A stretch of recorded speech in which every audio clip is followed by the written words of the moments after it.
Loud. Okay. All right. Hi, everybody. So I was asked to go over some of the emergency questions that popped up on the CAQ.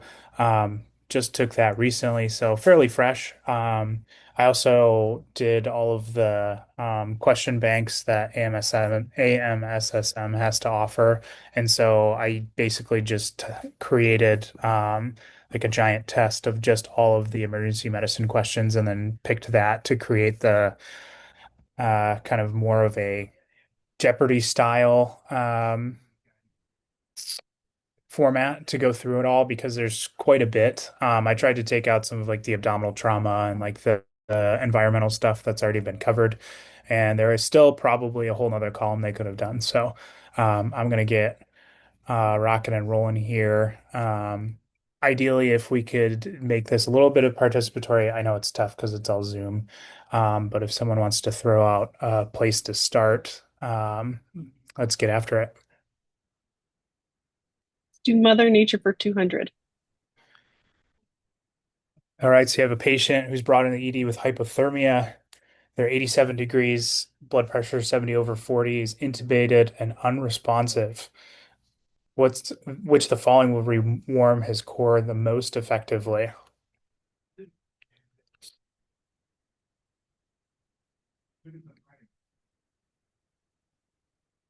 And yes, this was a CAQ practice question. I think it's cavity lavage. Is that correct? So it's actually the extracorporeal blood rewarming. So it's ECMO, is kind of like the gold standard. Um, So on the test, ways to remember, ECMO is going to be the gold standard for when they're so cold and unresponsive, where basically you need them to come back to life. So if you break down the answer choices, so warm IV fluids, you think about it like, they're cold, but they're not like pretty much dead. They're just really cold. And you need to warm them up, probably like little bits of frostbite or something. You're going to do ECMO when they're pretty much dead, and you're trying to bring them back to life. And then everything else, peritoneal dialysis and cavity lavage, are what you do if you don't have access to ECMO in that order. So peritoneal dialysis is going to be they're basically dead, but they don't have access to ECMO. And then cavity lavage is a little more old school, but since it's the most invasive, where you're actually putting fluid into a cavity, um, you can do that if you don't have access to dialysis or ECMO. Why this ER question is on the sports CAQ, I don't know, but you can tuck that in the back of your brain. ECMO is going to be when they're pretty much dead and cold, and then warm IV fluids is going to be for everybody else. All right.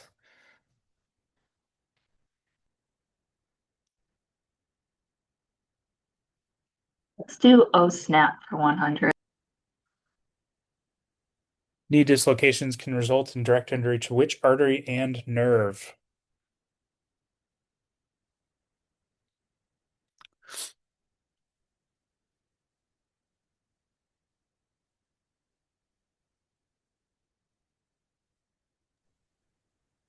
I experienced this. Ow. I still have pain in the outer side of my leg. You had a knee dislocation? Yeah, my fracture was a fracture dislocation. Oh, I did not know that. That's brutal. E, And I, then. Good job. All right. Which is tricky, right? Because, the tibial nerve kind of runs right through the middle of the back, which is the most obvious answer. But of course, since this is a board question, they're not going to give you the obvious one. But the first branch right off of that, right at the top of the popliteal space, is your common peroneal nerve. So just remembering your anatomy from this perspective. Right. I'm realizing all of these didn't reset when I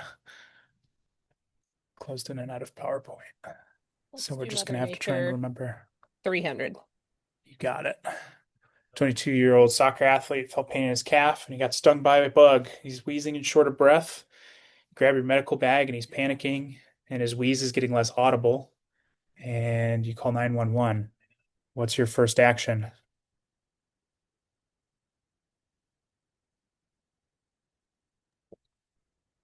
B. Good FEIR. job. So this is correct for two different reasons. So you need to know that the anaphylaxis dosing is 1 in 1,000. Typically zero point 0.2 to zero point 0.5. Anything above that is either going to be incorrect or cardiac arrest. The other thing too is it's intramuscular. If we go back, the epi and C is subcutaneously, which we don't do. It's always IM. So just be tricky of the numbers and the route because they can fool you.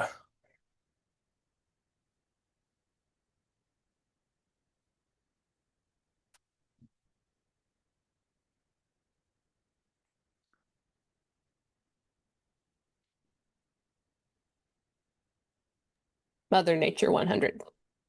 Got it. All right, your 32-year-old collapses 4 miles from the finish line. She's confused, combative, and pale.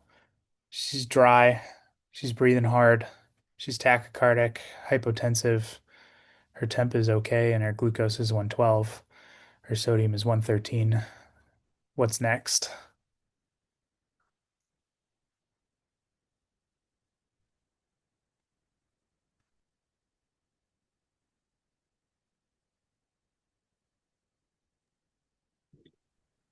Probably B. Hypertonics.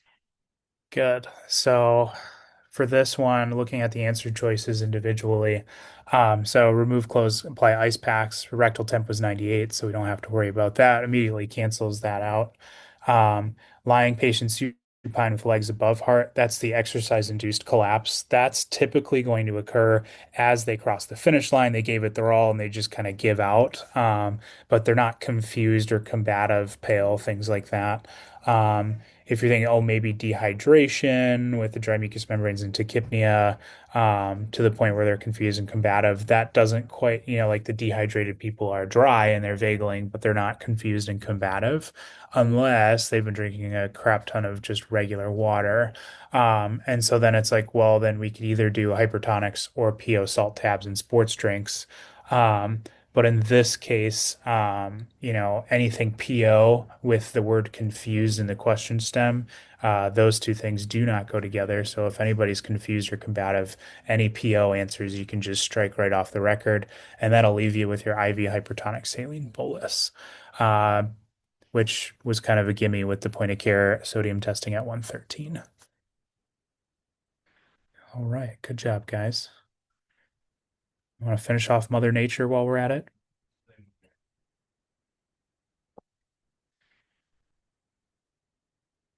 All right, cross country skiing in Colorado in December, and you find a participant next to the lake. She's wet, unconscious with her jacket off, and her pulse is 40 beats per minute. What do you think her core temp is?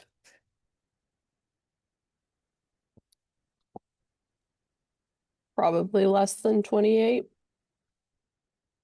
Good job. So this is someone, so the jacket off, that's the paradoxical undressing that people with severe hypothermia get, um, which is one trigger, and then unconscious and pulse of 40. Those are other triggers to kind of lead you to your different types of hypothermia.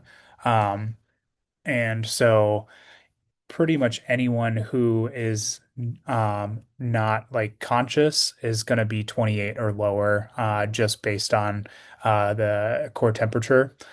So if they're at least responding in some way, even if they're altered, they're going to be above 28. And that's a good cutoff point to remember for the board specifically when they're asking these questions. Um, and then if they're like dead, then they're going to be under 24. So 28 and 24 are going to be your numbers to remember. 35 to 32, I mean, alert and shivering, that's pretty straightforward. That's your warm IV fluids, things like that. Um, you can even probably get away with that at 32 to 28, but then everything else below that is going to be your ECMO. And then if you don't have ECMO is going to be your dialysis warming, and then if you don't have the dialysis warming, then the cavity lavage.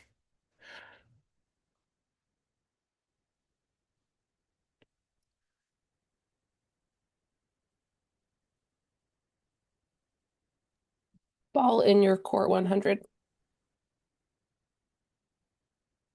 You got a 22-year-old male lacrosse athlete. Third quarter, he got hit in the groin with a lacrosse ball being shot on the goal. He had immediate pain and nausea and enlargement of his right testicle. Which of the following is correct?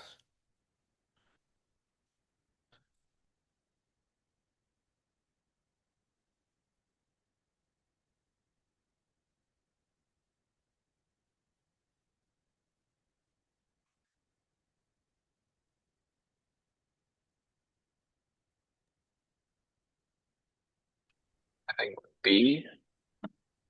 Good.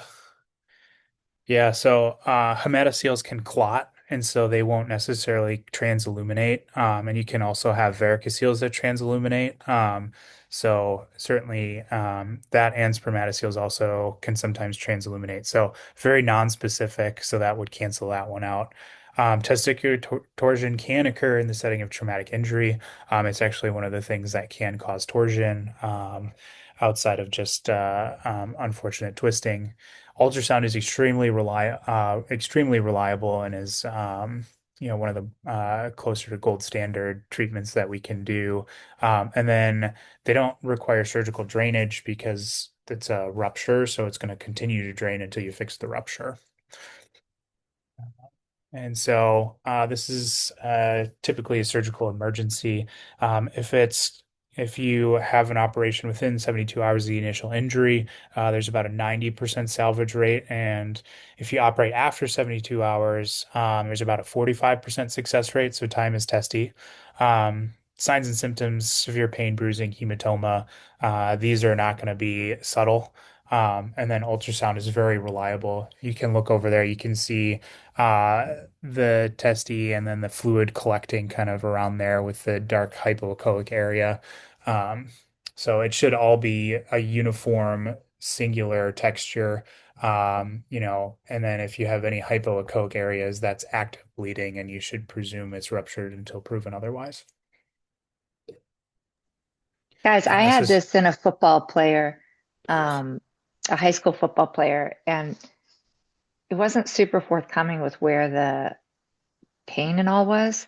So you gotta be, I was either a young attending or a fellow, it was a long time ago, but you gotta really sort of ask and look and not be shy about it. Because I know we don't do a lot of testicular exams or anything anymore, but that, and then I had a patient that was 28 that got referred to me in the clinic for groin pain.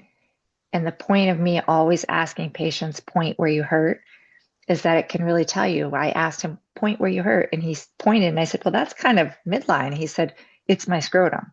And he had a testicular torsion at 28. So not a rupture, but when people don't want to be real forthcoming of where it is. So don't be afraid to look and ask. Yeah, it's a good point. Especially because we're so used to people saying groin pain for their hip problems. It's like, make sure it's actually their hip. And when in doubt, just send them for an ultrasound. Exactly. All right.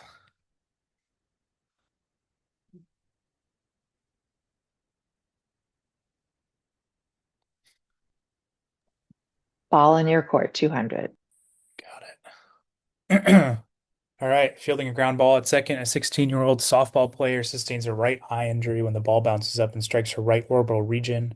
She's got periorbital pain, photophobia, and decreased visual acuity. When you do your exam, you notice an intact globe, no anophthalmos or ptosis, and mild periorbital edema. There's blood at the inferior third of the anterior chamber. Initial medical treatment should include which of the following? I bolded all of the things that are not the same in each question stem, but in true board fashion, by the time you read through the third one, you realize topical psychoplegic, systemic and topical steroid, and rigid eye shield are all the same. It's your disposition that we would like to uh, test here. Refer to ophthalmology, B. Good.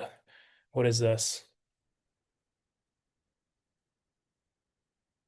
It's a hyphema.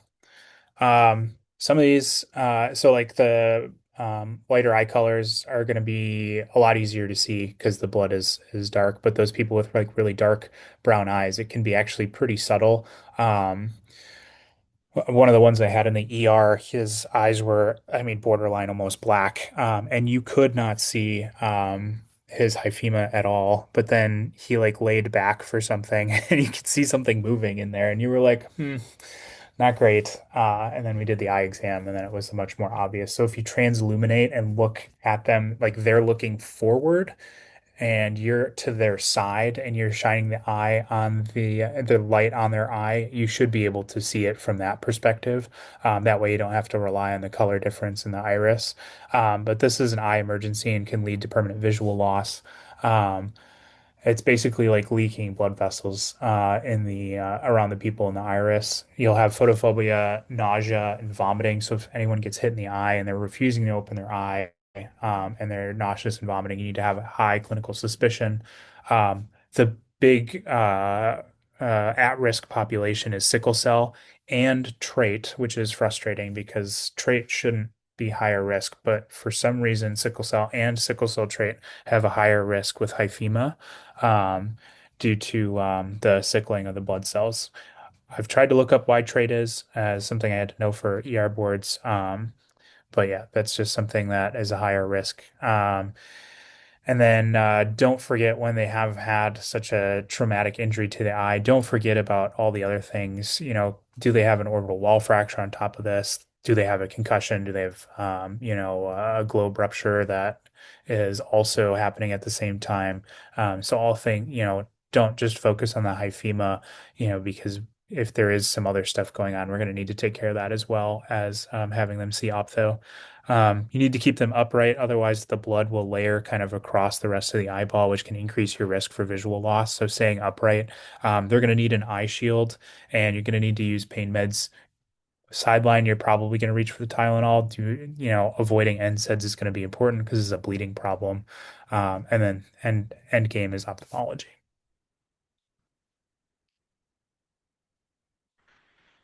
All right, we'll just keep rolling with ball in your court. 17-year-old male comes to the office. He's got severe lower quadrant pain that started about 6 hours ago. He's doing a strenuous workout and he was like, it's kind of achy, but now he's vomiting. He's pretty nauseous.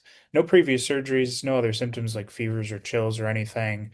When you take a look at him, his bowel sounds are normal, his abdomen's soft, non-tender, no rebound. All the special tests are normal. So what do you do next? Testicular exam. All right, we are primed and ready to rock for this one. So this is our testicular torsion. It can be atraumatic or traumatic, and they will have an absent cremasteric reflex plus pain. The testy will have kind of like a lateral lie. Again, this is an emergency time is testy.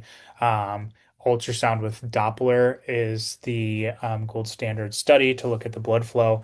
And then uh, they're going to need to not only detours the testicle but then tack it down, and it's usually they need to tack down both of them because if one side is susceptible to torsion, the other side will likely need to be tacked down as well.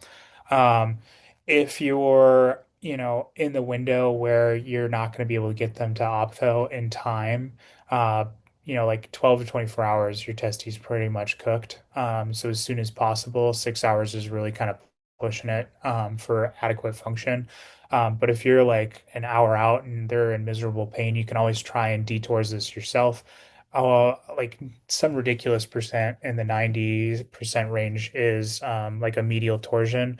And so you actually kind of like opening a book, which is why reading rainbows on the side. And you go from medial to lateral when you're detoursing, and sometimes it can be two or three twists. You'll know because if you go the wrong way, it'll be super painful and it'll make things worse. If you go the opposite direction, it should help relieve things. Don't sit there just twisting away, one or two, and if things don't get better, then you should just leave it alone. Kind of like reductions once or twice on the sideline, and that's it. But ultrasound is a confirmatory measure. All right.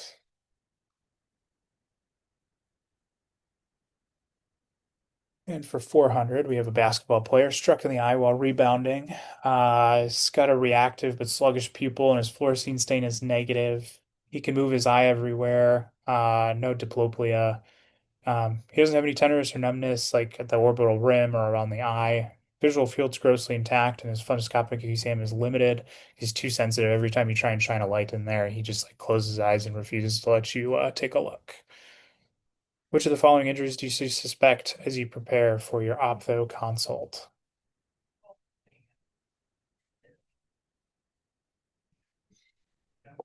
Traumatic iritis. Good. So your corneal laceration or abrasion, that'll show up in your fluorescein stain, basically like a fun dye that lights up with black light. And if you blink, it'll wash away all the rest of the dye except for where the abrasion or ulceration is at. Orbital fracture with EWM, extraocular muscle entrapment, that's going to present with some sort of extraocular motion dysfunction, as well as some diplopia, so you can rule that one out. And then retinal detachment. So retinal detachments are painless. A good way for boards and CAQ studying is if you're looking at your eye trauma section, delineating between painful and non-painful will help kind of eliminate a lot of choices on these questions. Your traumatic iritis is going to be painful. So it's from blunt trauma and it causes a spasm of the ciliary body and the iris. So you can actually get a funky looking pupil with this, which is terrifying because you also get a funky looking pupil from a globe rupture. And it can occur up to 3 days post-trauma, which I didn't know before I started this lecture. The fancy terms that I don't know will come up on sports medicine boards for CAQ, but it's the cell and flare appearance when they do the slit lamp exam. Typically, there's a lot of photophobia, but in particular, consensual photophobia.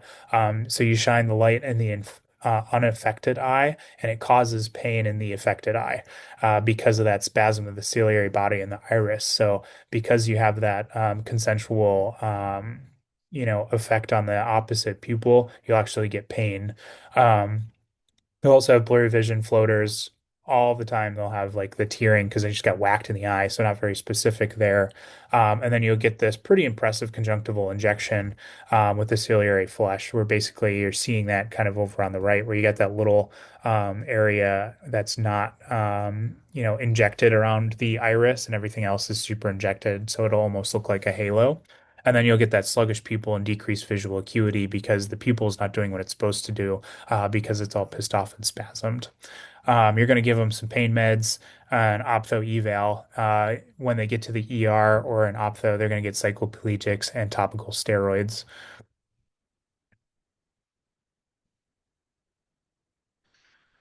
All right, and we'll finish up with, oh, that's what I just did. Sorry. All right, what do you guys want to do next?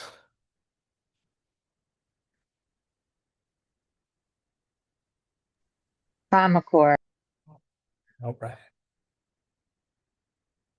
So you're covering track and field, and the athletic trainer informs you that someone just got struck in the chest with a javelin. When you get there, he's laying flat on his back. He's awake. He's in a lot of pain. He's diaphoretic. And fortunately, you can answer your questions appropriately. He's tachycardic. He's not bradycardic. He's okay. From that standpoint, trachea is midline. He's got no JVD. It's a centimeter and a half wound on his anterior right chest. And he has present but diminished lung sounds in the right anterior field, and he has hyperresonance to percussion on his right chest wall, which I thought was funny. I'm not percussing somebody's chest who just got stabbed with a javelin, but neither here nor there. And then heart exam, he's tachy but no murmur. Um, what's your next most appropriate step prior to heading to the ER?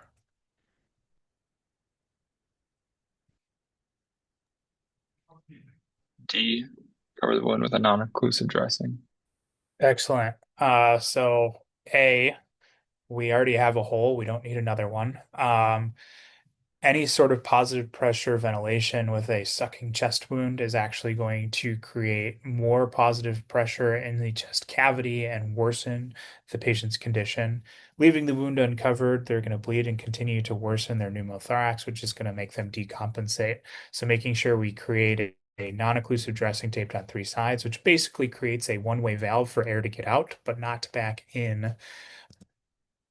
So, sucking chest wounds, these are when you have an injury to both the lung and through the chest cavity. So, air comes out of the lung and then is then pushed out of the chest cavity. And then as the lung moves and is kind of compressed, it'll also suck air back in, which will then be trapped. And so then you create this kind of cycle where air keeps getting sucked into the chest cavity and it's also being lost from the lung. So you get a double whammy where the lung just fully collapses. Um, and so more or less you have to create a one-way valve. And to do that, you have to tape three sides of an occlusive dressing so that air can get out, but it can't get back in. Um, the big thing that's gonna really screw you is if you tape all four sides, because then you're gonna create, it's no longer a sucking chest wound, now it's just a pneumothorax, where that's when you should, with the pneumothorax, you're doing the decompression. Um, and that's that.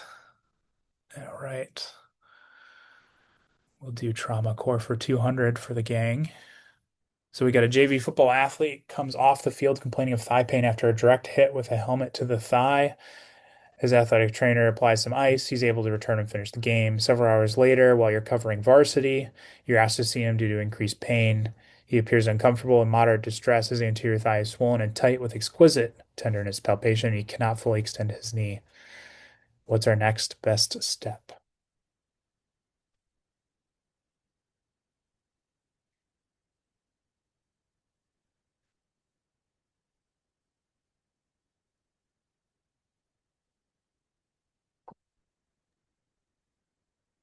Should go to the ER, but probably C. Good. So, guys, this is really rare, but I actually had this happen 24. So, I was in the office on Monday, so the game must have been Friday, and a kid came in with worsening pain, and I referred him to a surgeon for this. And the surgeon said, that doesn't happen in the quad. I said, I think it does. And this happened in the quad like 3 days later. So, if you're in practice long enough, you're going to see you're going to see this. Or if you're not in practice that long, because we just had one from Oberlin. Really? Because that's Oberlin. Oberlin is just weird. Yeah. His compartment pressure in the ER, like he came in the office because he got hit and the trainer was like, I'm worried. And I was like, it's like so rare, it's not real. And then he got better and then he went back and then he got hit again in the same spot. And then he was like, we're going to the ER. And I was like, that sounds great because if it's worse, you need to go to the ER. And then they gave him like Percocets and discharged him. He came into my office because the trainer was like, he just looks miserable. I was like, how many, what did you take for pain? Expecting him to say nothing. And he's like, I took two Percocets an hour ago and I feel awful. And I told the ER and I could hear the guy rolling his eyes on the phone. But then I feel like I call in and they just never get back to me and I just read their note later. But he called me and he was like, his compartment pressure is 50. So, it was real. He didn't get a fasciotomy, which was crazy, but yeah, so not great. So your compartment So wait, syndrome, I have to say, you guys take something away from that. I had to argue, and so did Killian. yeah, Like if you know it, if you think it, it's your patient and you need to argue for them. yeah, it's yeah, crazy. Rare, but it does happen. So this is when you get tight muscle compartments related to fractures, direct trauma, bleeding, focal swelling, or infection. So fractures, direct trauma, and bleeding are all going to be the more common. Infection is extremely rare.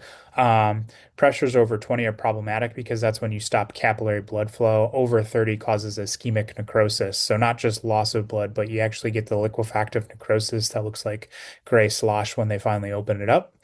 Um, Loss of pulses and neurological signs are late symptoms. If you're getting that, you've already got some ischemic necrosis going on, probably some irreversible stuff. So they need to be in the OR yesterday. Effects that occur over 4 hours are typically permanent. So if they're like, yeah, I'm numb, and then you can't get them into the OR within 4 hours, that numbness is probably going to exist forever. Um, The other thing that might show up on the exam, which is the delta value, which is something that people are using a little bit more. So your diastolic blood pressure minus your intracompartment pressure gives you your delta pressure. And they're saying that's more specific because each person's a little bit different and it's based on, blood pressure and diastolic filling seems to have a role in the pressures that require surgery. Not mainstream yet, but it might be something that shows up. Treatment is fasciotomy. In this case, this is not your chronic exertional compartment. This is the acute one. All right. We'll roll on to 300 here. So you have a 15-year-old lacrosse athlete who presents to Suze's clinic because I feel like she gets all these crazy concussions for an assessment from a head injury that occurred yesterday. He was hit on the back of the head with a stick or elbow and had a headache, dizziness, and bruising to his right mastoid. Still has headaches today when in your office. He's got sleep disturbance, dizziness, and neck pain. Some tenderness along his occiput and his temporal bones, ecchymosis superficial to his mastoid area, and his cognitive testing shows poor performance on BESS and a slight decrease in memory function, but otherwise fairly intact. What is your most appropriate next step?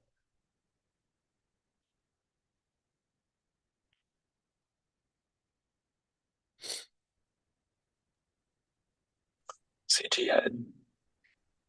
Good. What does he have? Got signs of a basilar skull fracture. Good. So in this case, they're describing battle sign. So battle sign and raccoon eyes, those are the big things where they didn't get hit in the eye, the nose, or like the frontal face, and they have a bilateral black eye. So your battle sign and your raccoon eyes are the big things for basilar skull fracture. Um, these are typically late findings, and they need to go to the ED for a non-contrast head CT. MRI in pediatric patients is a consideration. Fun little fact is basilar skull fractures are one of the more common skull fractures that can be missed on non-contrasted head CTs. So a little terrifying that these can be missed, but something to keep in the back of your brain, especially from a clinical standpoint where the concussion doesn't quite match up with the severity of the injury.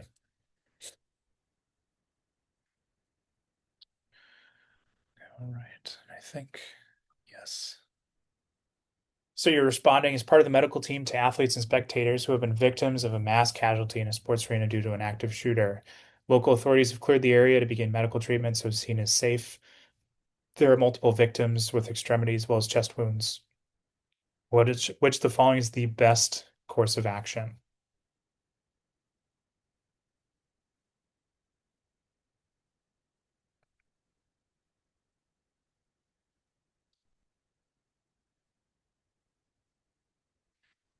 I'm gonna go with B.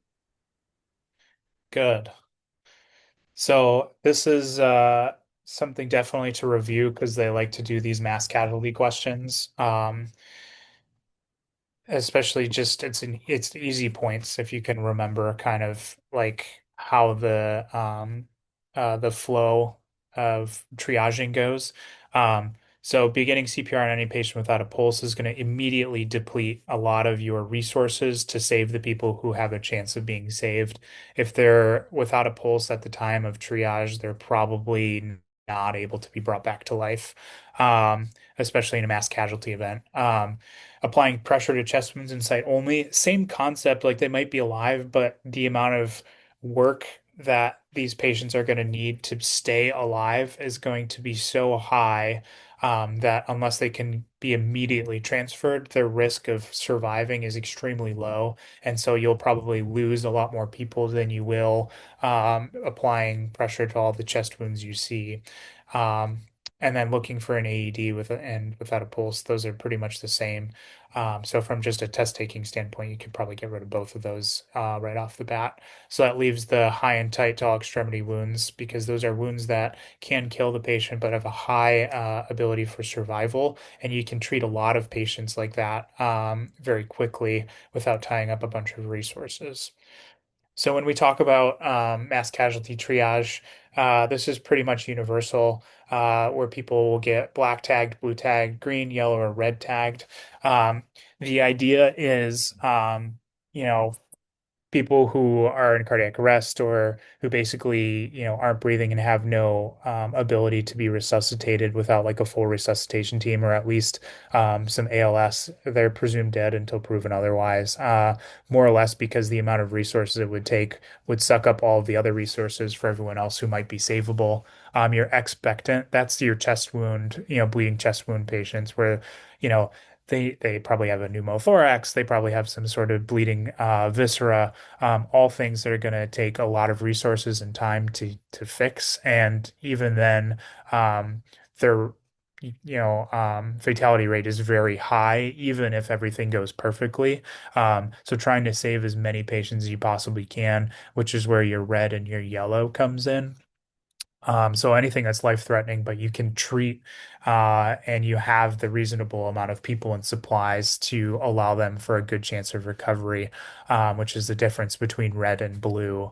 And then yellow, you know, they are going to be pretty, you know, they're going to be pretty bad with significant mortality, but they're one of those people where you don't need a ton of like support right off the bat. So, they're in rough shape, but they're not bleeding to death right this second. And so you can send them in transport and you're delayed, you're green. Someone described that with my ER training as if you can yell and people can understand you and walk, you tell them that they're green and they need to leave the scene. So green can leave the scene. Um,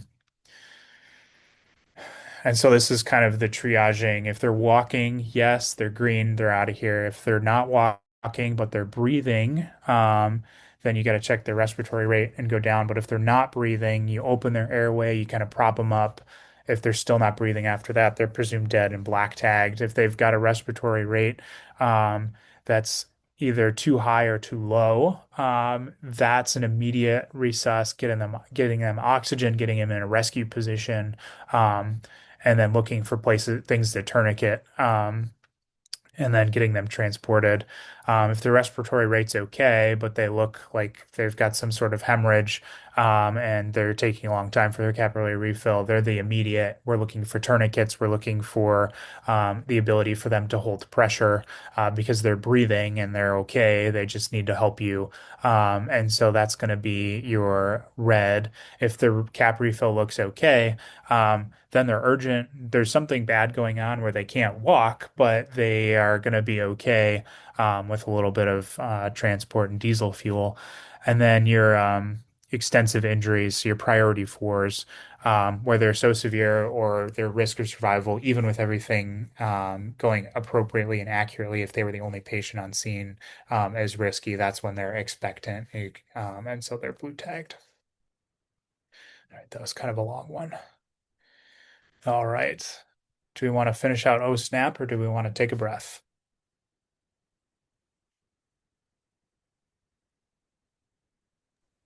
Keep going. All right. O snap for 200. You're called onto the field during a football game by the trainer. Uh, Player's holding his leg. There's blood on his hands, and you can see a bone sticking through the skin. You diagnose an open tibial fracture, and you attempt to palpate their distal pulses, but they don't have any. Currently, the limb is warm and no discoloration, but he has decreased sensation, and the nearest hospital is 1 hour away. What is the most appropriate next step in care for this patient?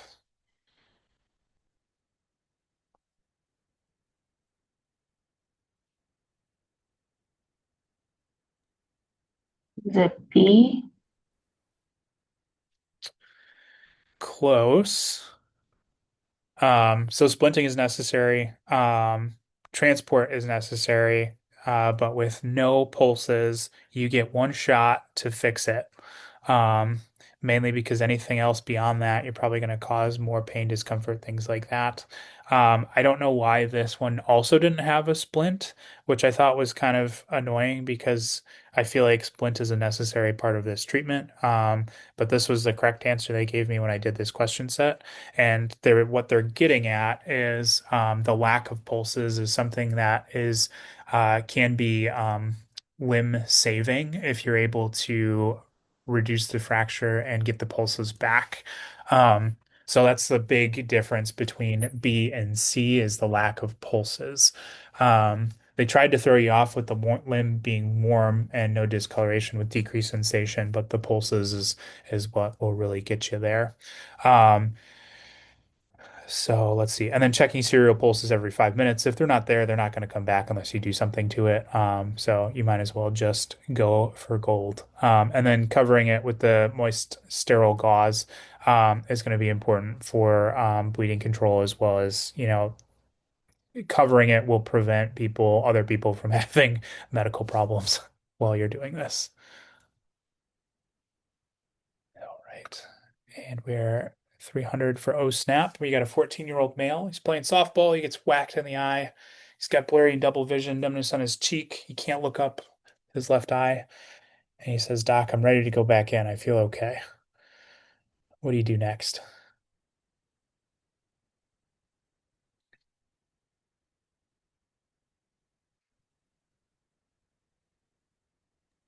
A. Good. So I thought this was annoying because I was like, what's the difference between a pad and a shield?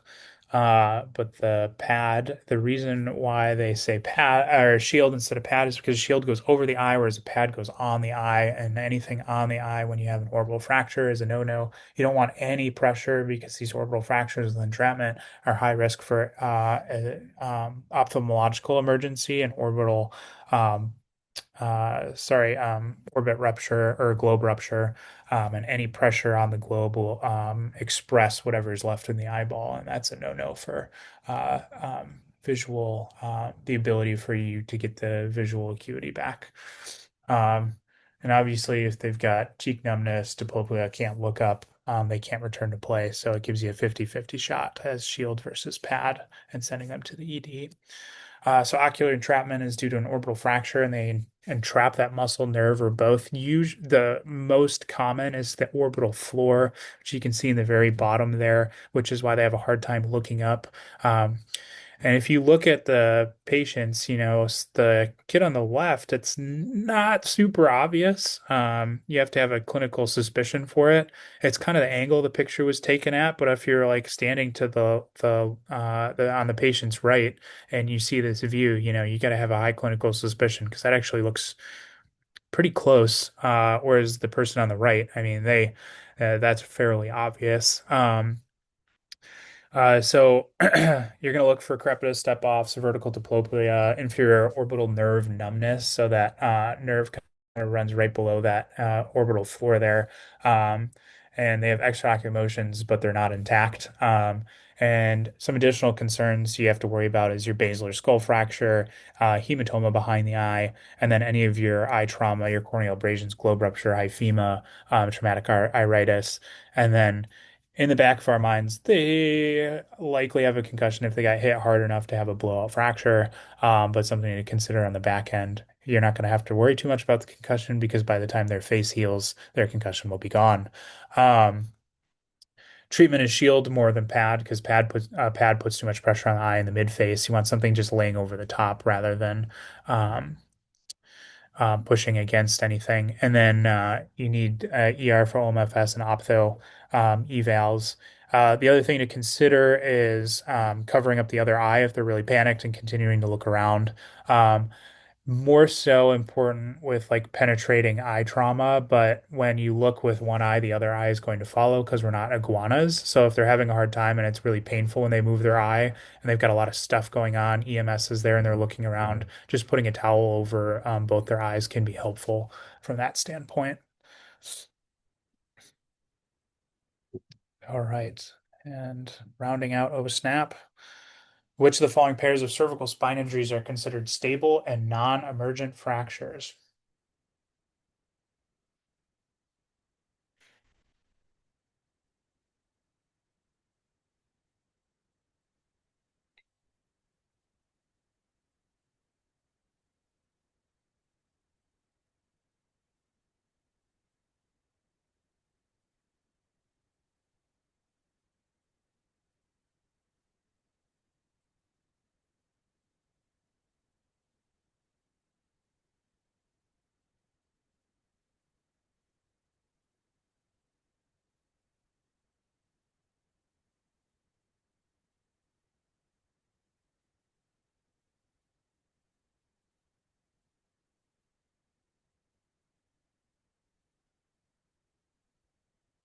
Any thoughts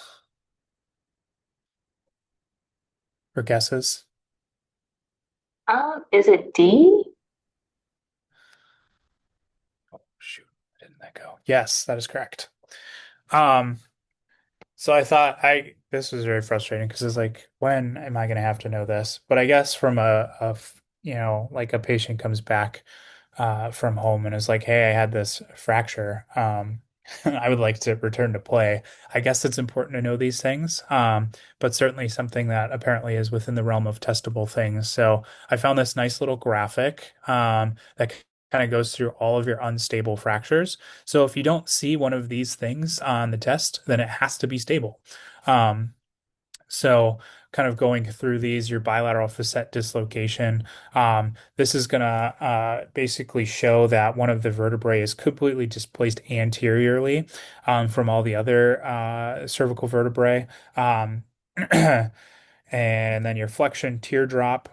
So you're actually going to have like a teardrop kind of displacement on the anterior portion of your fracture off of the vertebral body. Uh, a good pearl that I had was pretty much any sort of flexion injury that causes a cervical spine fracture dislocation is going to be unstable because you basically shear off all of the supporting ligaments. So your bilateral facet dislocation and your flexion teardrop are both going to be flexion mechanisms, which is going to cause unstable cervical spine pathology, which is always going to be more concerning. Um, then you have your Jefferson or your burst fracture, where basically your C1 explodes into a bunch of pieces, and so that is going to be like diving into the shallow end of the pool, getting collision head on with a football athlete, things of that nature, where they just put in an axial load through their neck. And then you have your odontoid fractures. So too much getting into the weeds of the types, but if you see odontoid fracture, 9 times out of 10, it's going to be unstable if they're talking about it on an exam. They shouldn't pimp you on that. I don't remember having anything crazy like that on my CAQ. Um, and then your atlantoaxial dislocation. It's a ligament injury, not a bone injury, so things are off kilter. Ligaments are what gives you your stability. So if there's a dislocation, that's a ligamentous injury, then you got to worry about that being an unstable injury. And then your hangman's fracture. This is the opposite of the flexion mechanism, flexion teardrop and bilateral facet dislocation, where you have forced hyperextension, where this is your diving, where they didn't go head first on the ground, but they kind of hit their forehead and it forced them into extension. And so it's the hangman's fracture, where you'll smash through C2, which is very problematic. So looking at this picture right before you take your test to remember all those names is probably not a bad idea. But if you miss it, it should only be minimal points.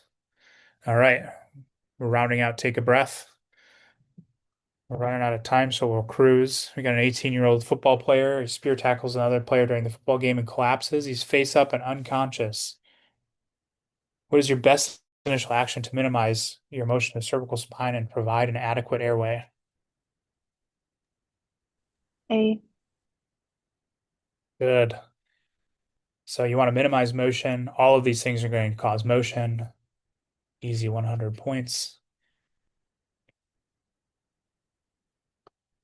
You get a 20-year-old male hockey player. He's struck in the anterior neck with a puck. You go out on the ice because he went down. He's sitting upright, leaning forward with his hands on his knees, awake and able to speak about 1 to 2 words, but you don't see or feel, and you don't feel or see evidence of an expanding hematoma. You get out your pulse ox, and he's 112 beats per minute, and his O2 sat is 96%. What do you do next? What is the most appropriate next intervention?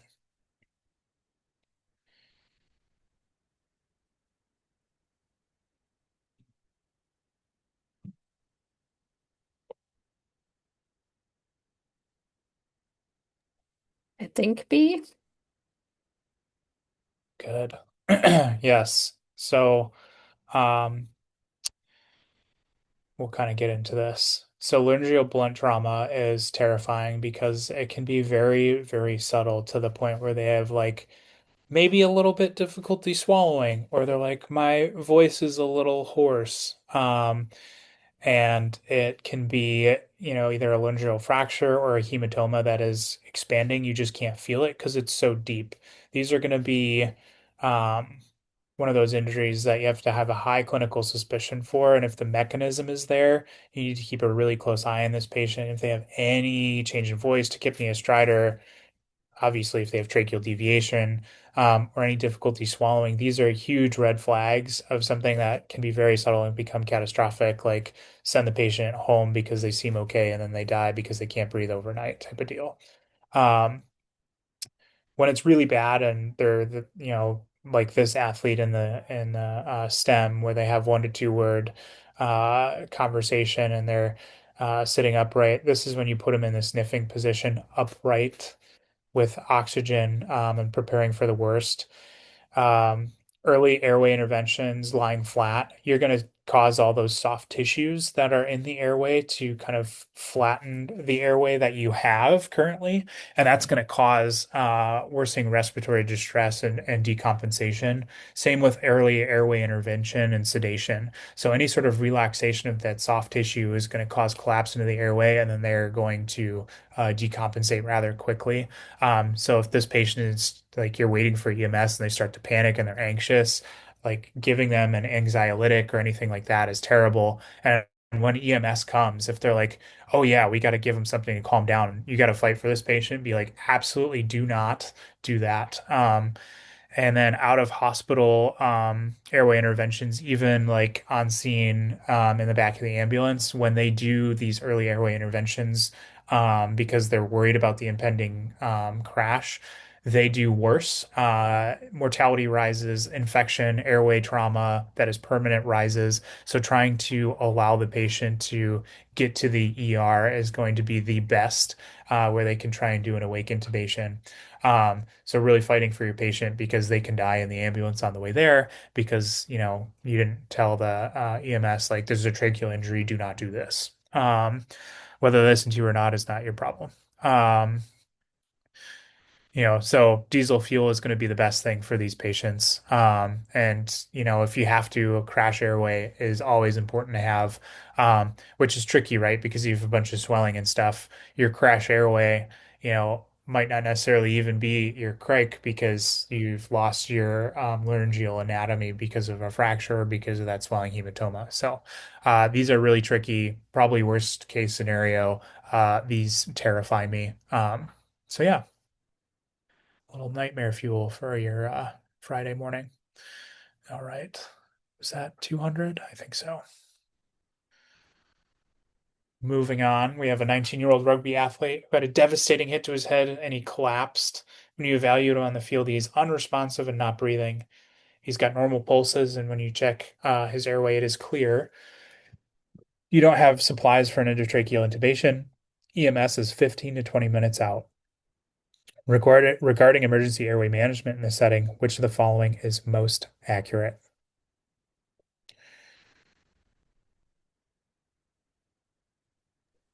C.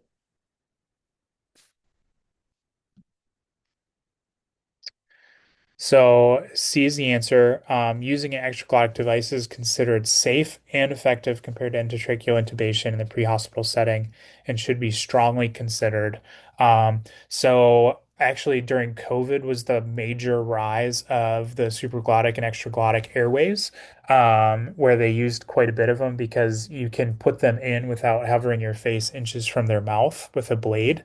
And so with that rise of use of LMAs and supraglottic airways, they did a bunch of studies on if this caused worsening mortality.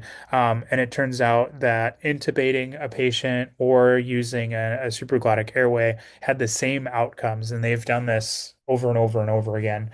So this is what I encourage pretty much everybody to be able to do if they're having, if they're the doc on the sideline is know how to use an iGel or an LMA or whatever is carried in your oh shit kit.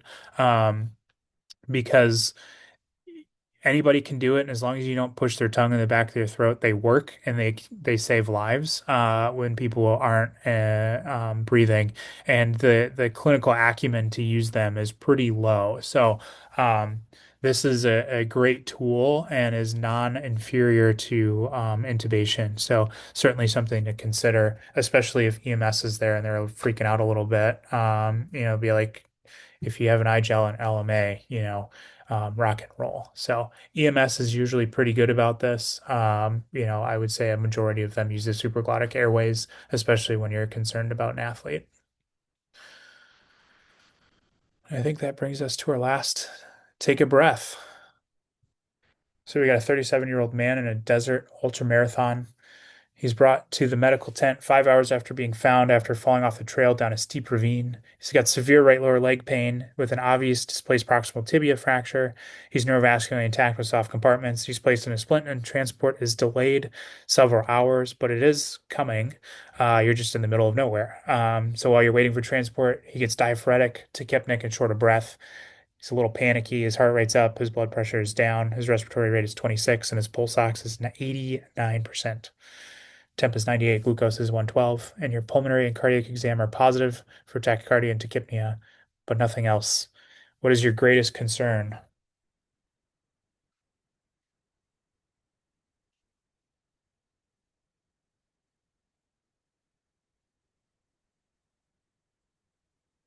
Fat embolism.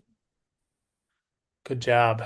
So, pneumothorax, I mean, the dude did fall into a ravine, but from a test taking standpoint, if they're giving you pneumothorax, there has to be some sort of sign of pneumothorax rather than just hypoxia, because all of the things below can also cause hypoxia. So they need to give you something to tell you pneumothorax. So their lung exam being normal precludes that. Myocardial infarction. I mean, something to consider, but that's typically going to be, they're not going to be without chest pain in this at this point, especially if they're 37, their nerves aren't fried yet. And then your acute pulmonary edema, you should have some sort of pulmonary exam findings for that as well. So that leaves fat embolism. So fat embolism is from a long bone or a pelvic fracture. You get fat globules that enter the circulation. Terrifyingly enough, it can occur immediately within a couple hours or within 3 days, which is awesome. It causes hypoxemia, some neurological abnormalities, and petechial rash. That's like the classic triad.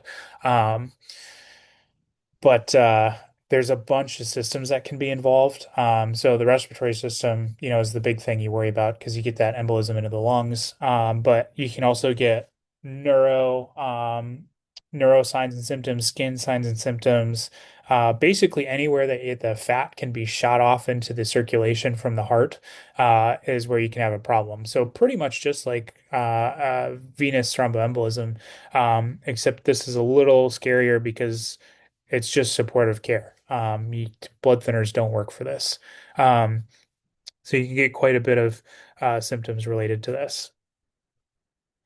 The big things is when you're doing supportive treatment, you want to give them oxygen. If you're pumping them full of fluids, so like a guy in the desert who you're worried about dehydration, you could actually make this a lot worse because if you increase the right-sided vascular pressure, it'll cause more stress and strain on the heart, which will then cause a whole bunch of downstream effects leading to shock. So, all right. Thanks everybody for playing this game with me. That's all I got. If you have any questions, happy to take them, but it is 9 o'clock. Have an excellent Friday. Great job, Kevin. That was awesome. Thank you. Have a great day, guys.